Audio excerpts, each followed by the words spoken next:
Senhor Jesus Cristo.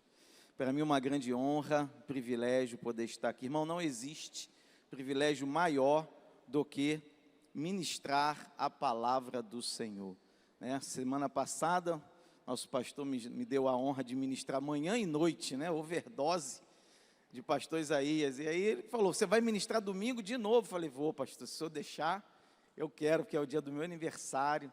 E hoje Deus tem me concedido um grande presente, né? Hoje à noite, aqui eu já batizei o Gabriel, falo isso sempre, irmão, nós somos a nossa história.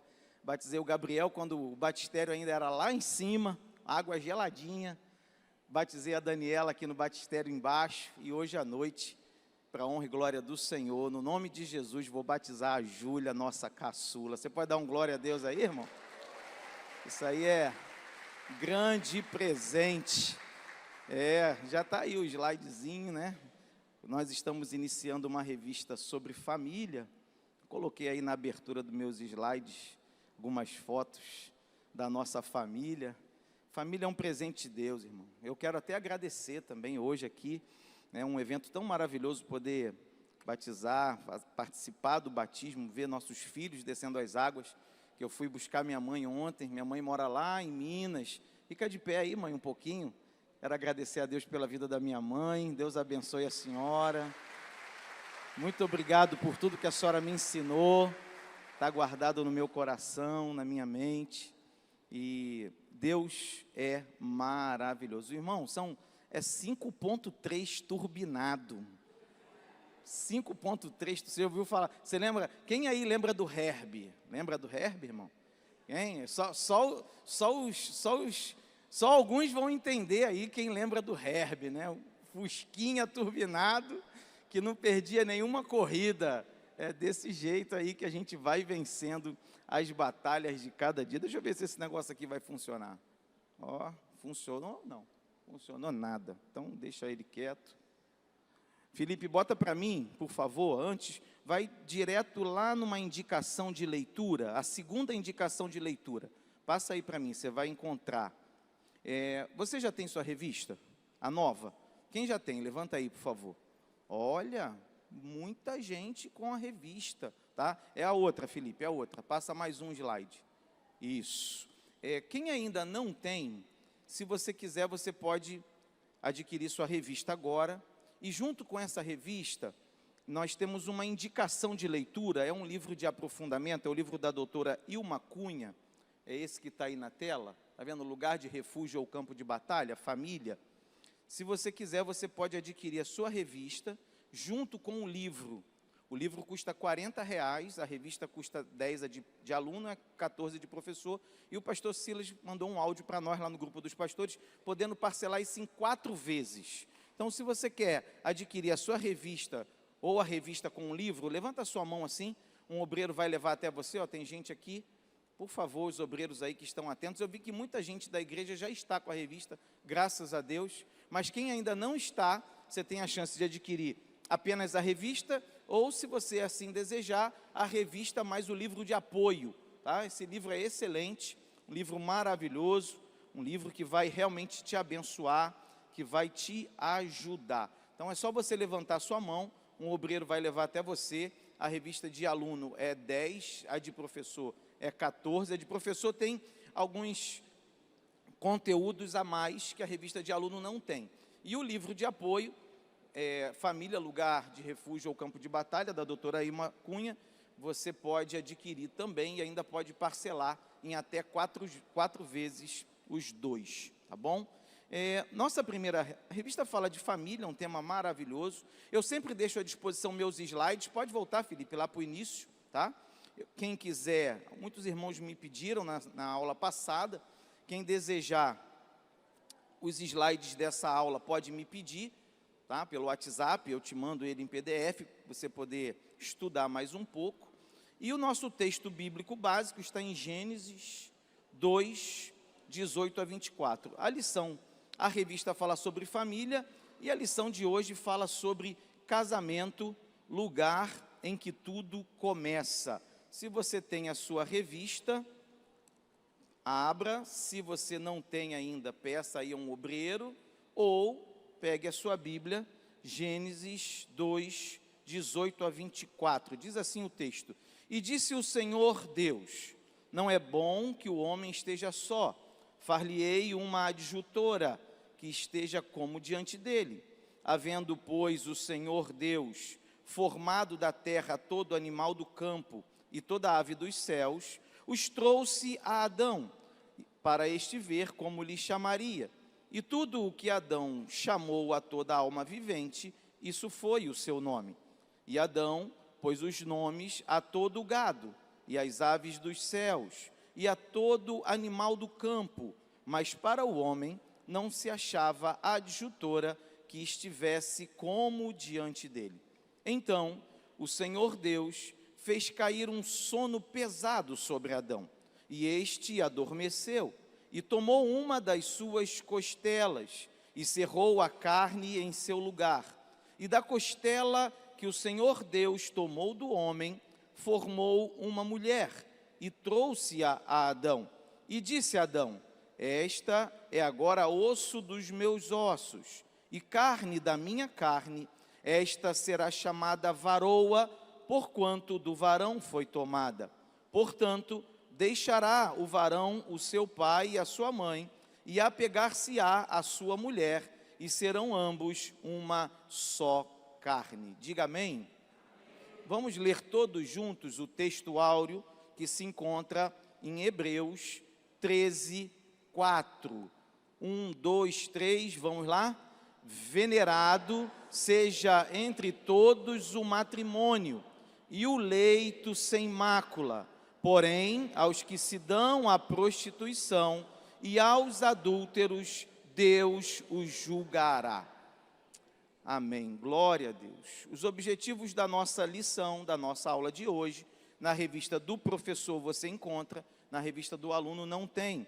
Conhecer a origem e a formação da família, de acordo com o livro de Gênesis. Compreender que Deus formou a mulher para ser fonte de bênçãos, formou a família para ser fonte de bênçãos às suas criaturas. Identificar as características fundamentais do casamento à luz das Escrituras. Eu sempre gosto de manusear a lição e observar a estrutura dos tópicos e subtópicos. Então, no primeiro tópico, abre aí a sua revista, dá uma olhadinha, os males da solidão e as respostas do Éden. Os subtópicos são Adão e a convivência com os animais, a declaração divina a respeito da solidão, e Eva, a resposta de Deus para Adão. O segundo tópico, a formação da família mediante o casamento. Os subtópicos são definindo o termo casamento e Adão e Eva, o exemplo do primeiro casal. O terceiro tópico, características do primeiro casamento. Os subtópicos são padrão da monogamia, o padrão da heterossexualidade e o padrão da indissolubilidade. Então, essa é a estrutura da nossa lição de hoje, os tópicos que nós vamos estudar. Eu gostaria de fazer uma indicação de leitura para vocês. O livro Propósito da Família, a importância da visão familiar na relação com Deus. O autor desse livro é o pastor Luciano Subirá.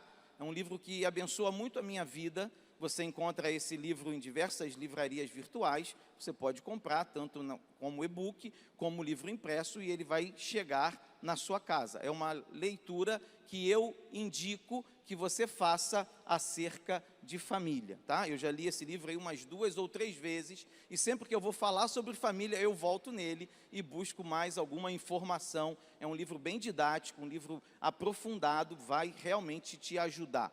A outra indicação é o livro Família, Lugar de Refúgio ou Campo de Batalha, da doutora Ilma Cunha. É o livro de apoio desse trimestre, tá? Está aí à disposição, já falei dele. Sem leitura, irmãos, a gente não aprende. A leitura é o primeiro degrau da escada do conhecimento. Você precisa ler, por isso que a gente fala sempre, leia a Bíblia, né? Você lendo a Bíblia, você está aprendendo a Bíblia. É claro que você, na leitura, alcança um determinado nível de conhecimento. Para você ir além desse nível, você precisa estudar, não apenas ler. E aí eu quero te indicar 2 cursos maravilhosos para você fazer. O primeiro é Detox, Relacionamentos Saudáveis. Esse curso é do doutor Cléo Holanda, pastor Cléo Holanda, já ministrou várias vezes aqui, tem diversos livros publicados também pela editora Central Gospel. É um curso da Faculdade Vitória em Cristo. Ele fala sobre a dinâmica da vida sentimental, ele fala de dependência emocional, relacionamento abusivo, autoestima, perdão e habilidades sociais. Pastor, qual a diferença do livro para um curso? O livro, você faz a leitura, né? Você está ali na sua leitura, é importantíssimo, tem um aprendizado, mas quando você faz um curso, você vai além da leitura, porque você tem um professor que estudou mais do que você aquela área, que tem conhecimento, que tem didática e que pode te ajudar. Então, esse curso de relacionamentos saudáveis vai ajudar você no seu casamento, namoro, noivado, na sua vida familiar de modo geral. Certamente esse curso vai te abençoar. E o outro é da esposa do Dr. Cléo, que é a doutora Rafaela Holanda. Os dois são psicólogos, né? Os dois gravaram esses cursos aqui na Faculdade Vitória em Cristo. O curso da doutora Rafaela é Escola de Pais.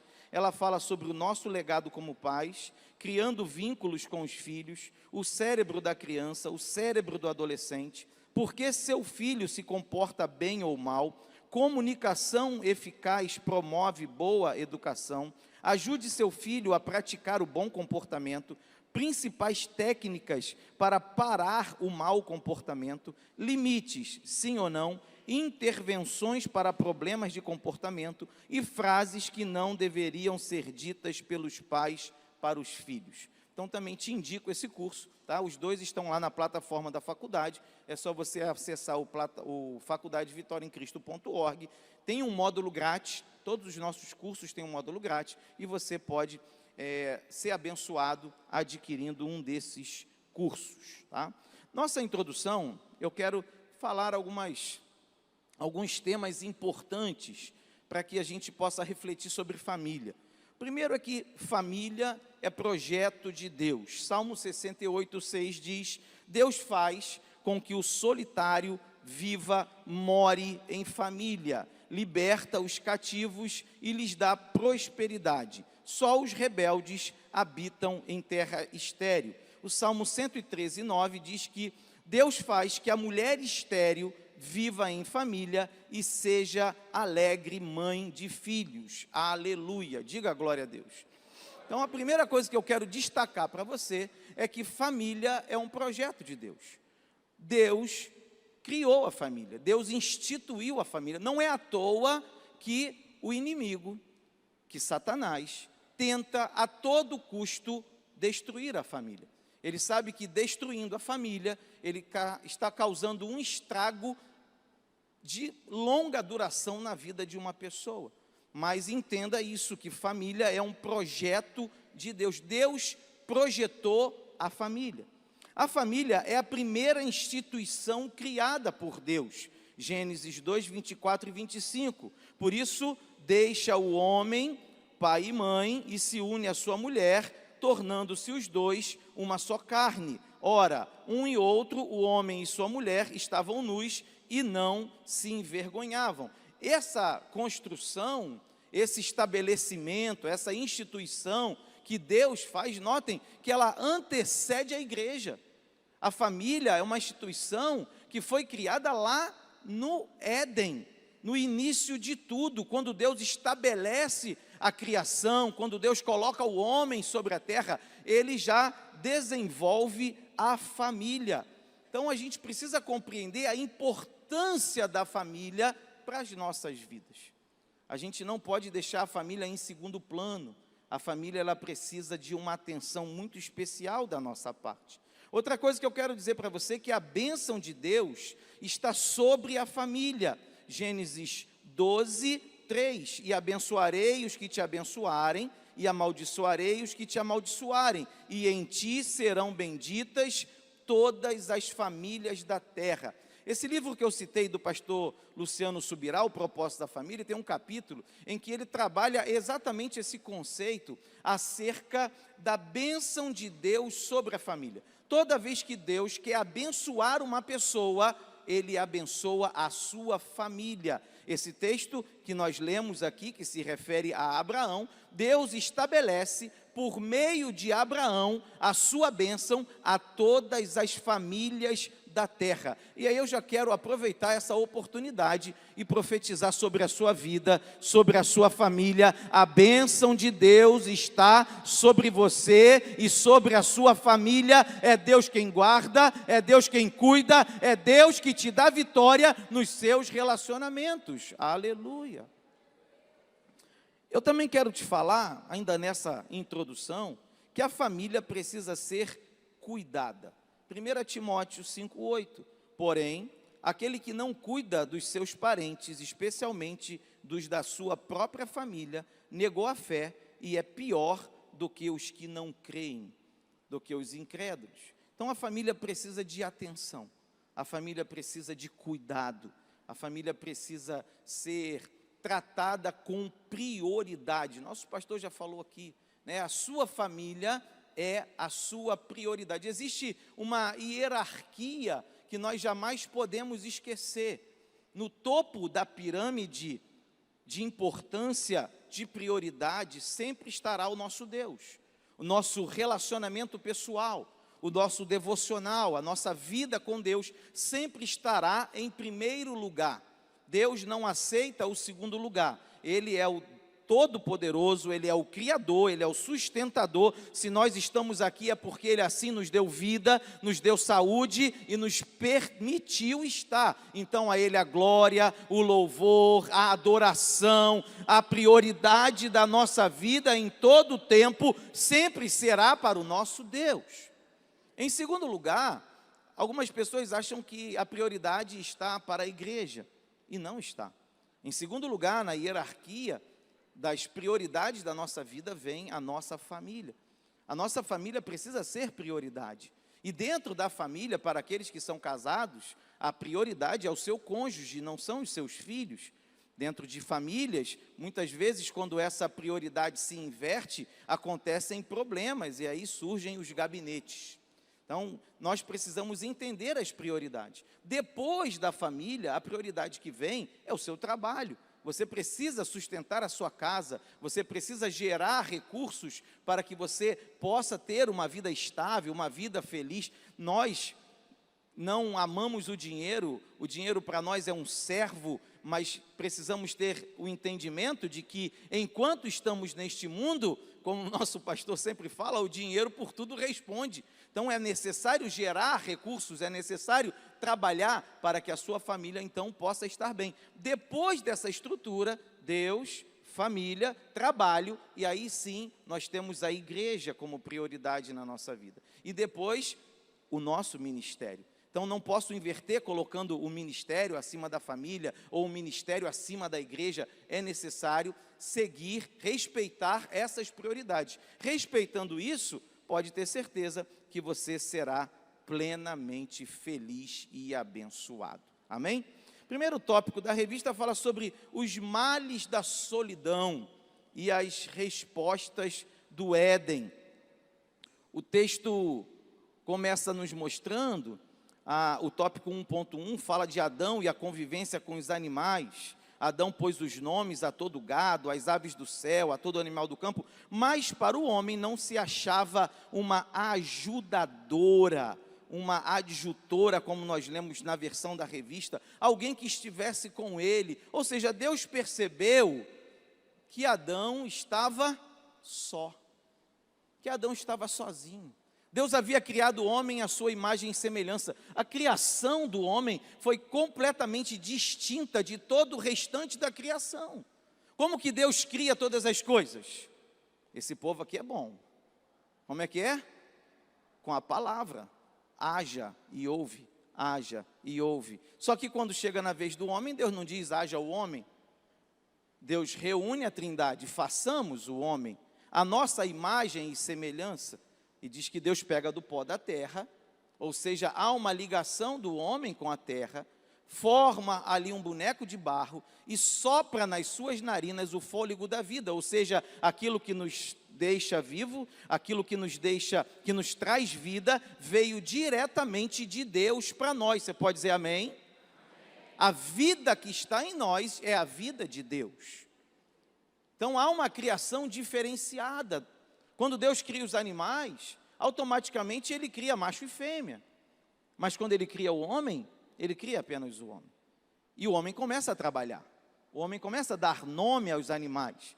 O homem já está em movimento sobre a terra, cumprindo a missão que Deus lhe deu. E a Bíblia diz que Deus então verifica que não é bom que o homem esteja só.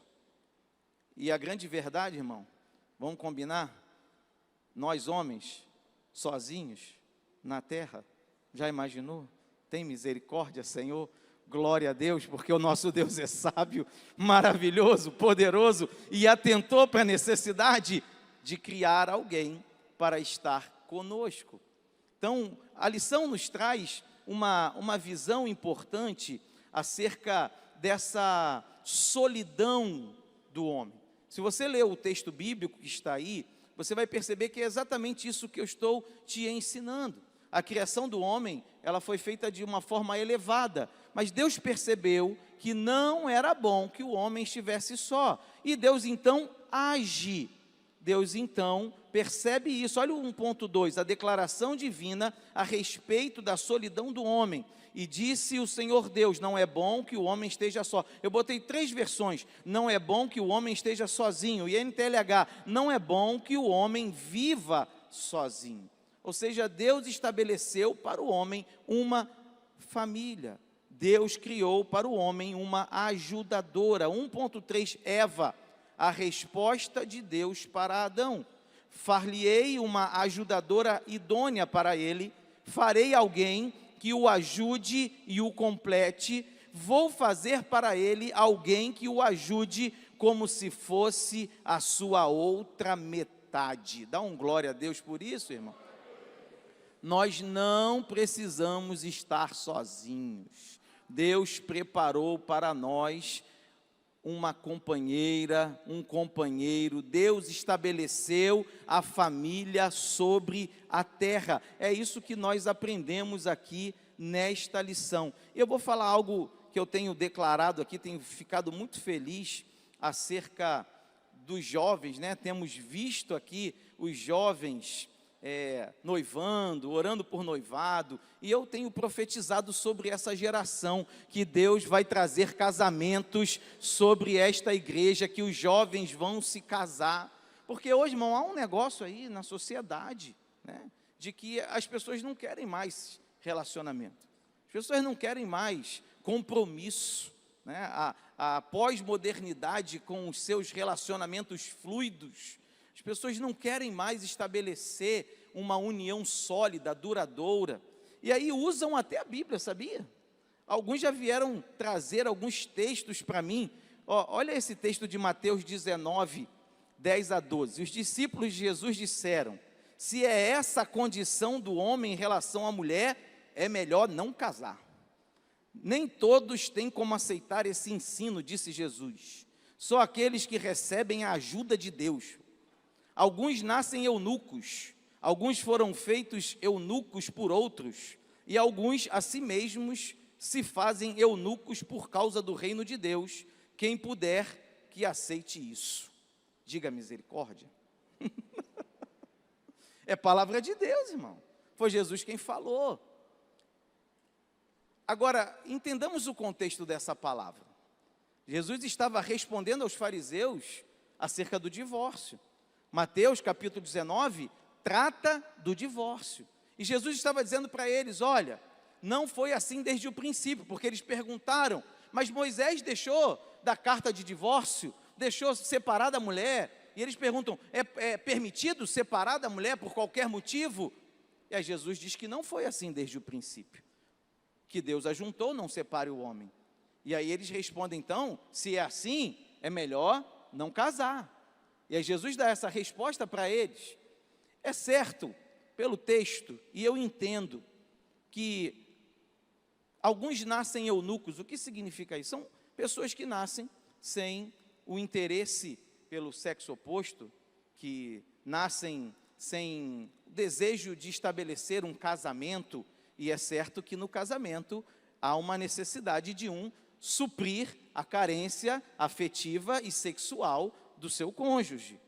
O texto diz que alguns foram feitos eunucos por outros. Isso era uma prática dos impérios para tomar conta dos seus haréns. Os reis, os imperadores, castravam os homens para que eles não tivessem relações sexuais com as suas mulheres e concubinas. Nós temos isso na história de uma forma bem simples, bem objetiva, bem fácil de entender. E outros, a si mesmo, se fazem eunucos por causa do reino dos céus. Quem puder aceitar isso, que aceite. Então, existe uma realidade assim? Existe. Porém, entendam que essa é uma palavra de exceção. Não é a regra. A regra que Deus estabeleceu para o homem é que ele se case e constitua uma família. Você pode dizer amém por isso? Outros também me trazem o argumento do apóstolo Paulo, que está em 1 Coríntios 7, de 6 a 9. Digo, porém, isto como que por permissão e não por mandamento, porque quereria que todos os homens fossem como eu mesmo, mas cada um tem de Deus o seu próprio dom, um de uma maneira e outro de outra. Digo, porém, aos solteiros e às viúvas, que lhes é bom se ficarem como eu, mas se não podem conter-se, casem-se, porque é melhor casar do que se abrasar. Esse é um outro texto que muitos trazem como argumento em relação a não se casar nos dias de hoje, né? Paulo, segundo a maioria dos teólogos, ele, no momento em que estava realizando a obra de Deus, ele se encontrava sozinho, e é claro que sim, porque no texto ele afirma isso. Alguns discordam se ele era casado, se ele havia sido casado e se separado, se ele era viúvo ou se ele nunca havia casado. Há uma discussão sobre isso. Muitos argumentam que, pela posição que ele ocupava dentro do partido dos fariseus, ele obrigatoriamente deveria ter sido casado e provavelmente ele era viúvo. Essa é uma concessão a que se chega dentro das diversas análises, porque não se tem uma resposta objetiva sobre isso. Mas eu queria que você entendesse aqui o que Paulo diz nesse texto. Primeiro, eu já marquei para você que ele é bem claro e diz: digo, porém, isto como que por permissão e não por mandamento.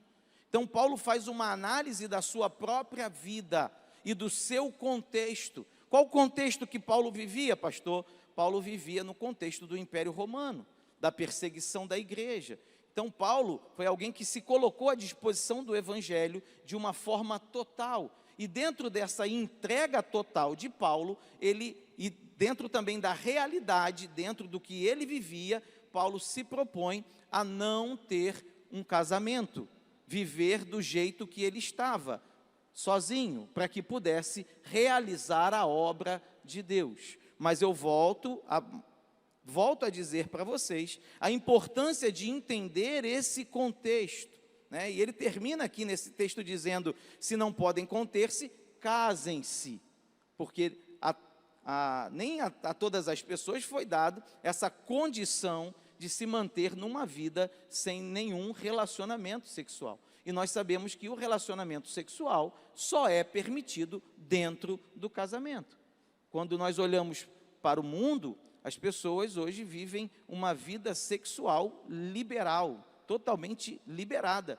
As pessoas se relacionam sexualmente sem nenhum compromisso, mas isso não vale para a igreja. Na igreja nós estamos debaixo da palavra do Senhor, nós vivemos de acordo com os ensinamentos de Jesus, e aqui o casamento é a porta que libera o relacionamento sexual entre o homem e a mulher. Então, eu queria que você entendesse isso, né? Essa permissão, essa concessão, esse posicionamento de Paulo em relação ao casamento, para que você não tomasse isso como regra. Mais uma vez, se trata de uma exceção. A regra que Deus estabeleceu para o homem, para a mulher, é a constituição da família por meio do casamento. E aí eu vou para o tópico 2, definindo o termo casamento. E esse está na revista eu peguei o texto da revista, olha aí para ele, por favor, deixa eu ver onde está, cadê? Entende-se, está aqui, ó, segundo parágrafo do 2.1, entende-se por casamento, no entanto, a união estabelecida entre duas pessoas, com aval legal firmado em contrato religioso e ou social, que demanda, acima de tudo, uma relação profunda de intimidade entre um homem e uma mulher. Então, o casamento, por que eu peguei essa definição para nós? Porque muitas pessoas já me procuraram, inclusive, alegando o seguinte: não, a gente já vive junto há 20 anos, não é necessário casar. E esse é um grande erro, porque o casamento, ele tanto tem uma base legal, dentro da sociedade, como ele também tem uma base sentimental e emocional, ele tem uma base física e ele tem uma base espiritual. Então, no casamento, quando duas pessoas se unem em casamento, a Bíblia diz que eles se tornam uma só carne. E alguns também acham que isso se refere apenas ao ato sexual, à parte física. Não. Quando duas pessoas se casam, há uma união total entre elas. Há uma união física, e aí a Bíblia é clara, né? O homem deve cumprir as suas obrigações, assim como a mulher também deve cumprir as suas obrigações para com o seu cônjuge. Há uma união emocional e sentimental. O casamento precisa prover esse relacionamento afetivo, porque todos nós temos alma, todos nós temos emoções, todos nós temos sentimentos e precisamos nos sentir amados. O casamento provê isso entre um homem e uma mulher, né? É a provisão sentimental, emocional. O casamento também é uma união financeira, e esse é um ponto interessante de se tratar, porque eu também já encontrei pessoas que acham que o meu dinheiro é meu e o dinheiro dele ou dela é dele ou dela. E aí eu fico pensando, mas será que uma só carne é essa, em que cada um... Uma vez eu e Leila estávamos no mercado, eu fiquei até impressionado, porque a mulher ia na frente com o seu carrinho de compras e o marido ia atrás com o carrinho de compras dele. Eu falei, se for assim lá em casa, já pensou? Vão ser 5 carrinhos de compra, cada um com o seu. Então, é para a gente... E quando chegou no caixa, eu fiquei olhando, ela passou e pagou as coisas dela, ele passou e pagou as coisas dele. Eu fiquei pensando, mas que estrutura familiar é essa? Porque quando um casamento é feito, irmão, não é mais uma pessoa, os dois se tornam uma só carne, uma só pessoa. E isso acontece, inclusive, na relação espiritual. O casamento é algo tão tremendo que ele é comparado na Bíblia com a relação entre Cristo e a sua noiva e a sua esposa. Há uma integração total entre o homem e a mulher. E o apóstolo Paulo chega a dizer que isso é um mistério. Então é importante entendermos o que é verdadeiramente o casamento. É uma união sentimental, emocional, é uma união física, é uma união financeira, é uma união legal e é também uma união espiritual. É uma união em todos os aspectos. E a gente precisa viver essa união de forma integral em todas as áreas da nossa vida e em todos os tempos da nossa vida. Porque quando nós fazemos os nossos votos, às vezes, quando eu faço um casamento, eu converso com os noivos e eu falo para eles assim, olha, os votos que nós fazemos, eles não são apenas um ritual. Eles não são apenas um momento em que, durante o casamento, você vai falar alguma coisa. Não. Os votos precisam ser uma realidade na nossa vida. Os votos são uma promessa. E muitas vezes, né, na maioria dos votos, nós falamos na alegria, na tristeza, na saúde e na doença, em todos os tempos da nossa vida. Quando somos novos ou quando vamos ficando mais velhos também, né? O casamento, ele é para a vida toda. Amém? Ainda no tópico 2, Adão e Eva, o exemplo do primeiro casal. Então o Senhor Deus fez cair um sono pesado sobre Adão, e este adormeceu, e tomou de suas costelas e cerrou a carne em seu lugar. E da costela que o Senhor Deus tomou de Adão, formou uma mulher, e trouxe-a a Adão, e disse a Adão: esta é agora osso dos meus ossos, e carne da minha carne, esta será chamada mulher, porquanto do homem foi tomada. É exatamente o que eu acabei de explicar. Exatamente o que eu acabei de falar, a união que existe entre um homem e uma mulher. Os dois se tornam uma só carne e precisam viver esse casamento de forma integral. Ainda nesse tópico, o exemplo do primeiro casal: portanto, deixará o homem seu pai e sua mãe, e apegar-se-á à sua mulher, e serão ambos uma carne, e ambos estavam nus, o homem e a sua mulher, e não se envergonhavam. Aqui tem alguns princípios importantíssimos para nós. Primeiro, o princípio da intimidade. Eu lembro da época em que eu era aluno de escola dominical aqui. Então, irmão, isso já tem muitos e muitos anos, né?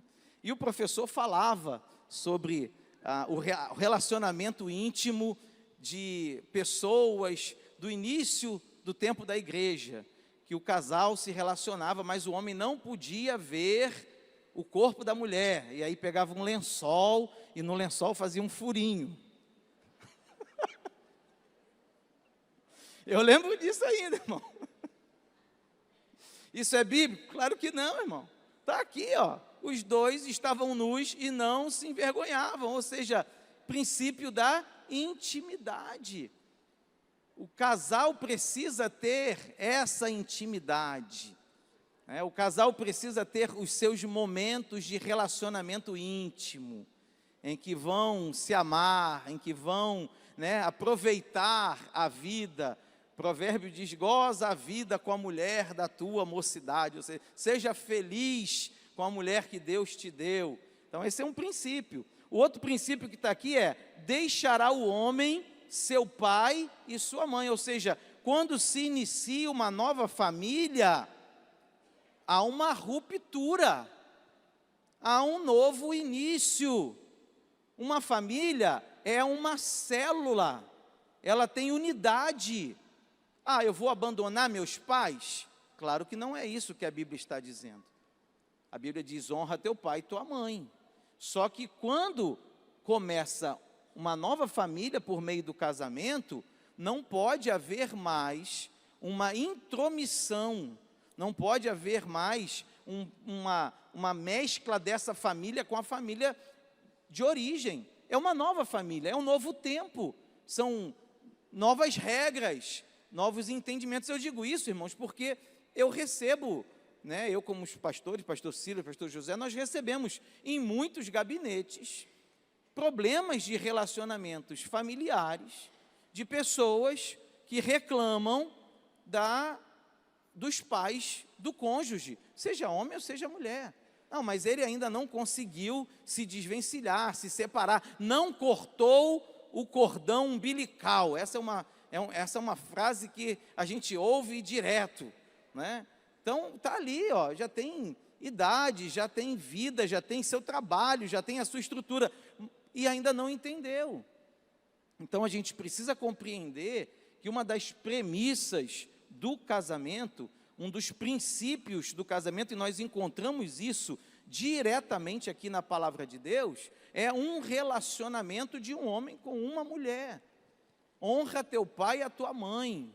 Eu dei aqui, fui lá em Minas, peguei minha mãe, ela está aqui, vai participar, mas ela tem a vida dela, e a partir do momento que eu casei, eu e Leila tivemos a nossa vida, e foi assim muito interessante, porque nós passamos a morar longe dos nossos familiares, Eu cresci lá perto da Penha, em Braz de Pina, a Leila veio lá de Caxias, e eu comprei um apartamento em Jacarepaguá, então a gente tinha que se virar, era eu e ela, para resolver os nossos problemas, para cuidar dos nossos filhos, porque hoje também tem um negócio, A pessoa tem o filho, e aí quem cria o filho não é o casal, é o avô, é a avó, quando na verdade ali deveria estar descansando, curtindo, ganha a responsabilidade de criar filhos novamente. Então, são questões do nosso tempo que precisamos estar atentos, porque todas as vezes que saímos daquilo que Deus estabeleceu, abrimos a porta para problemas na nossa vida. E pode ter certeza, irmão, se não seguir aquilo que a Bíblia diz, se não seguir os princípios, nós vamos ter que consertar depois, porque os problemas vão aparecer. Então, para a nossa vida é muito importante compreender tudo isso. Terceiro tópico fala sobre as características do primeiro casamento. O 3.1 fala sobre o padrão da monogamia. E eu acrescentei a fidelidade ao cônjuge. Deixará o homem seu pai e sua mãe, se unirá à sua mulher, serão os dois uma só carne, serão os dois numa carne. Aí vem o texto que eu tinha dito, ó, grande é este mistério. Digo-o, porém, a respeito de Cristo e da igreja. Assim também vós, cada um em particular, ame sua própria mulher como a si mesmo, e a mulher reverencie o marido. Efésios 5, 31 a 33. Ou seja, a relação que Deus estabeleceu é uma relação monogâmica. É o homem com a sua mulher. Ame sua própria mulher como a si mesmo, e a mulher reverencie o seu marido. É necessário entender isso. Hoje, a sociedade tem tentado destruir totalmente esse relacionamento criado por Deus. Casamentos nem são praticados mais, né? As pessoas simplesmente se juntam e passam a viver juntas, e acham que estão casadas, e se não gostar de alguma coisa, separa e passa para outra. O padrão que Deus estabeleceu é um padrão monogâmico, é um homem para uma mulher a vida toda. E eu acho interessante esse versículo 32, que ele diz, grande é este mistério, digo, porém, a respeito de Cristo e da igreja. O nosso casamento é um reflexo do casamento de Cristo com a igreja. E como é que se dá o relacionamento de Cristo com a igreja? A Bíblia também ensina. A mulher precisa se sujeitar ao marido, como a igreja se sujeita à igreja. Como a igreja se sujeita a Cristo. É a submissão da mulher. O que é essa submissão? Estar debaixo da mesma missão. Não se trata de humilhação, se trata de entendimento da missão daquela família na terra. O homem precisa amar a sua esposa como Cristo amou a igreja. Que amor foi esse? Amor sacrificial a ponto de dar a sua vida por ela. Esse é o padrão que Deus estabeleceu. Quando vivemos esse padrão, a bênção de Deus está sobre nós. E nós refletimos essa união de Cristo com a igreja. Cada família representa a união de Cristo com a igreja, ou seja, cada família é uma mini igreja na terra. Onde você estiver, onde você mora, todos aqueles que estão à sua volta precisam ver Cristo e a igreja na sua casa, no seu relacionamento, precisam ver o amor de Deus, precisam ver a submissão da igreja, precisam ver o relacionamento que Deus traçou para nós na terra. Está entendendo isso? E aí você se torna uma porta de salvação para muitas pessoas. O segundo subtópico, 3.2, fala do padrão da heterossexualidade. Diz que Deus criou homem e mulher, e disse, frutificai e enchei a terra. Mais uma vez nós temos visto uma luta intensa social, temos vivido isso, é só você estar antenado. Hoje a questão do casamento homossexual é uma pauta de discussão intensa, e eu acho até interessante pensar sobre isso, porque os heterossexuais não querem se casar, e os homossexuais querem se casar. É a completa inversão de valores. Os homossexuais estão aí lutando para que o casamento seja autorizado. A união estável já foi autorizada. Então, essa é uma questão que nós precisamos colocar debaixo das nossas orações, porque uma forma de destruir a família é deturpá-la. Mudando o conceito de família, deturpando o conceito de família, está se destruindo a família. Porque Deus estabeleceu uma regra para a família. É um padrão monogâmico, é um padrão de indissolubilidade e é um padrão de heterossexualidade. É um homem e uma mulher que constituem a família. E a gente agora já até usa o termo família tradicional, né, para separar, para identificar. Mas eu vou falar para você, família tradicional é família. Não tem família tradicional, família de outro jeito. Não, irmão, é família. Família, família, o que Deus estabeleceu na sua palavra, para o homem e para a mulher. Nós entendemos perfeitamente que também, segundo a Bíblia, estamos vivendo um tempo em que cada vez mais se aproxima a volta do nosso Senhor. E Jesus falou sobre isso. O apóstolo Paulo ensinou sobre isso, sobre o que aconteceria nos últimos dias. Nós temos essa consciência, temos esse entendimento pela palavra, porém, precisamos também nos posicionar de acordo com aquilo que nós vivemos hoje. Não é porque sabemos pela palavra que nos últimos dias tais coisas iriam acontecer que nós iremos aceitá-las. E aí, pastor, como é que eu me posiciono? Como é que eu... o que eu faço em relação a isso? Em primeiro lugar, ore. Ore pelas famílias da terra. Ore pela sua família, ore pelas famílias da igreja, ore pelo conceito de família.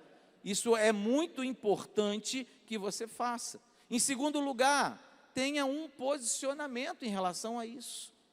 Se nós que conhecemos a palavra não nos posicionarmos, e aí eu preciso trazer para nós o exemplo do nosso pastor, que a todo tempo tem se posicionado socialmente em relação à questão familiar. Se não nos posicionarmos, o que vai acontecer conosco? Seremos engolidos por tudo isso que está aí. Aqui na igreja, acompanhei o caso do Flávio e da Sara, né, cuja filha estava numa escola, e a escola começou a fazer uma defesa de padrões que nós não aceitamos. E o que eles fizeram? Tiraram a filha da escola e procuraram uma outra escola em que estivesse de acordo com aquilo que nós cremos e vivemos. Isso é um posicionamento. Aquela escola perdeu um aluno, aquela escola perdeu uma renda. Então, essa é uma forma de nos... É claro, irmãos, que nós não vamos atacar ninguém. Nós somos o povo do amor. Preguei isso aqui domingo. Não existe povo na terra que seja mais amoroso do que a igreja. A igreja não vai atacar, denegrir a imagem de ninguém, mas pode se posicionar. Pode ter uma posição firme diante disso tudo que está acontecendo socialmente. Precisamos defender o padrão bíblico para a família. E o último tópico, que é o 3.3, dá uma olhada na sua revista, é o padrão da indissolubilidade. E aí eu peguei o texto de Mateus 19, em que os fariseus questionam a Jesus. Chegaram perto dele, querendo conseguir alguma prova, perguntaram: será que pela nossa lei um homem pode, por qualquer motivo, mandar a sua esposa embora? Jesus respondeu: por acaso vocês não leram o trecho das Escrituras que diz: no começo o Criador os fez macho, homem e mulher, macho e fêmea? E Deus disse: por isso o homem deixa seu pai e sua mãe para se unir com a sua mulher, e os dois se tornam uma só pessoa. Assim já não são duas pessoas, mas uma só. Portanto, que ninguém separe o que Deus uniu. Quando duas pessoas se casam, eu já ouvi questionamento sobre isso. Mas pastor, será que Deus uniu? É muita cara de pau, porque quando casou era Deus. E agora que está no conflito, será? Irmão, uma coisa é certa: nós sempre vamos enfrentar batalhas na vida. E o casamento não está fora disso. no casamento, nós vamos enfrentar muitas lutas, muitas batalhas. Paulo fala sobre isso, eu queria vos poupar das batalhas. É uma realidade. Quem é casado aqui? Olha aí, maioria da igreja. Tem luta? Tem batalha? Claro que tem. Eu vou deixar meu testemunho aqui. Ontem eu e Leila, a gente estava de bico. Eu falei, amor, vem cá. Eu amanhã tenho que falar sobre esse negócio.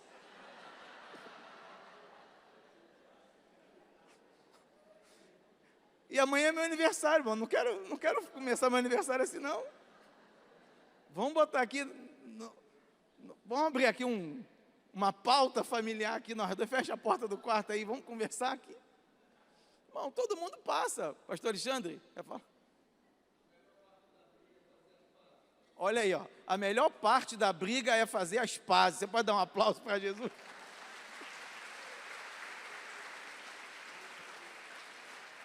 Tem luta, irmão. Olha aí, passa aí, Felipe. Ó, eu botei, casamento precisa de esforço mútuo. É o finalzinho do texto, ó. Mas aqueles que se casarem enfrentarão muitas dificuldades na vida, eu gostaria de poupá-los disso. Paulo está falando lá, argumentando em favor do celibato, como eu já expliquei, que tem um contexto, que é uma exceção à regra. Você já aprendeu isso, tá? Mas essa aqui é uma verdade. Vamos enfrentar lutas. São duas pessoas diferentes. Tem fases da vida também diferentes. Tem filhos. Tem trabalho, tem igreja, tem um monte de coisa que influencia no relacionamento. E eu vou falar para você, tem o diabo, irmão, que fica querendo perturbar a nossa vida. Fica plantando ideia que não existe na nossa cabeça. Sabe, fica tentando bloquear o nosso relacionamento. Mas nosso pastor sempre repreende, está repreendido no nome de Jesus. Não tem lugar para o inimigo nas famílias dessa igreja. Essas famílias são consagradas ao Senhor. O seu casamento é consagrado a Deus. Haverá paz, alegria, entendimento, união, carinho, relacionamento em todo o tempo que vocês estiverem na terra. Oh, aleluia! Entenda isso, exige esforço nosso, exige compreensão. Eu costumo dizer que casamento é ceder, tem que ceder. Se o marido for turrão e a mulher for rixosa, aí vai ser brabo. De vez em quando pega uns assim, irmão, assim, aprende a ceder, cede um pouco. Para que ficar tão rígido, inflexível? Essa inflexibilidade traz problema. Existem coisas que a gente não pode abrir mão, né? Existem coisas que são muito sérias, e a gente precisa ali argumentar em favor. Agora, tem coisas que você pode abrir mão, né? Outro dia, Leila brigou comigo que eu comi só a banana do bolo. Eu falei, pô, amor, come o bolo. Mas depois eu como o bolo, mano, só com café, mas eu queria comer só a banana. Então, assim, tem coisas do dia a dia que a gente tem que flexibilizar um pouco. Sabe, a gente precisa ser mais suave nas cobranças. A gente cobra muito, né? O marido cobra muito da esposa, a esposa cobra muito do marido. A gente tem que se amar. Tem um negócio, é melhor estar certo ou ser feliz? Então, vamos ser felizes. Que essa graça esteja sobre você. Se esforce pelo seu casamento. Você que está perto do seu cônjuge, fala para ele assim, ó, eu vou me esforçar mais. Fala para ele, eu vou me esforçar mais. Vou me esforçar mais. Tem que se esforçar, irmão. Sabe, lutar contra aquilo que vem dentro de você e quer tá ali dentro de você, uma pressão. Sou eu só que sinto isso, irmão? Aquela pressão ali, ó, vai, dobra o joelho e vai assim, ó, igual a panela de pressão, abre a válvula, conta para Deus, deixa o Espírito Santo entrar. O Espírito Santo de Deus ajusta tudo. Quem tem Jesus é diferente. Quem tem Jesus é diferente. Quem tem Jesus tem o Espírito Santo dentro de si. As pressões são aliviadas na oração, são colocadas diante do altar do Senhor, os conflitos são resolvidos no diálogo, na conversa, há entendimento nos casais que são de Jesus. Aleluia! E valorize o seu casamento, irmão. Valorize o seu casamento. Eu peguei um Uber lá em São Paulo, né? Eu fui para São Paulo, fiquei terça, quarta e quinta, voltei na sexta, preguei nas igrejas lá, fiz a formatura também lá em São Paulo, do núcleo de São Paulo. E aí peguei um Uber, e São Paulo tudo, a gente reclama do trânsito aqui, irmão, vai para São Paulo, nunca mais tu vai reclamar do trânsito. 1h50 dentro do Uber para chegar na igreja, falei, Jesus me guarda. E aí fui conversando com um rapaz bacana, aí ele contando as histórias, as experiências dele de Uber, com mulheres da noite, com não sei o quê, ele falou assim para mim, eu não abro mão da minha esposa por nada, minha esposa é fera, já peguei passageiro aqui, tudo que é jeito, não abro mão do meu casamento, não abro mão da minha esposa. Eu falei, é isso aí, podemos abrir mão da nossa família, o diabo quer isso, está destruindo aí. Eu li um artigo, depois se alguém quiser, eu passo um artigo, acho que é da Isto É, que agora tem festa de divórcio.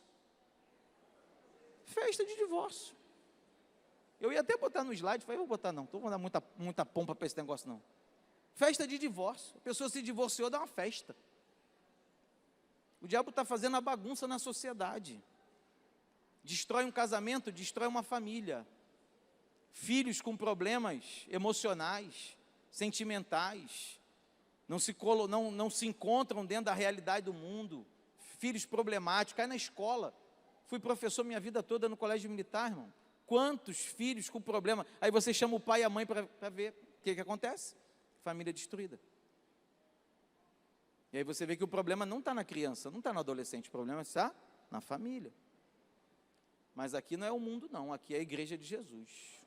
Eu e você estamos na escola bíblica dominical, aprendendo a palavra de Deus. Aquilo que cabe a Deus, Deus faz. Aquilo que cabe a nós, temos que fazer. Cuide da sua família, valorize a sua família. O casamento precisa ser preservado e honrado, é o texto áureo. Venerado seja entre todos o matrimônio e o leito sem mácula. Porém, aos que se dão à prostituição e aos adúlteros, Deus os julgará. Então, olha, venerado, sabe? Cuidado, preservado, honrado, seja o seu casamento. Cuide do seu casamento, preserve o seu casamento, honre o seu casamento, honre a sua esposa, honre o seu marido em todo o tempo. Ele é a prioridade da sua vida hoje. Você que é casado, você que é casada, a prioridade da sua vida é o seu casamento. E para a gente encerrar nossa conclusão, recebi essa imagem aí de um amigo, nela ainda nem tinha Juju, dá uma olhada aí, que coisa linda, ó. Aí só tem eu, Leila, Gabriel, novinho, e Juju, e Daniela ainda bebê. Juju ainda nem tinha, nem era pensamento nessa época, né, amor? E aí eu queria ler com você o Salmo da Família, para encerrar nossa aula de hoje. É o Salmo 128, de 1 a 4. Vamos todo mundo junto? 1, 2, 3 e... Como é feliz quem teme ao Senhor, quem anda em seus caminhos. Você comerá do fruto do seu trabalho e será feliz e próspero. Sua mulher será como videira frutífera em sua casa. Seus filhos serão como brotos de oliveira ao redor da sua mesa. Assim será abençoado o homem que teme ao Senhor. Deus abençoe a sua vida e a sua família.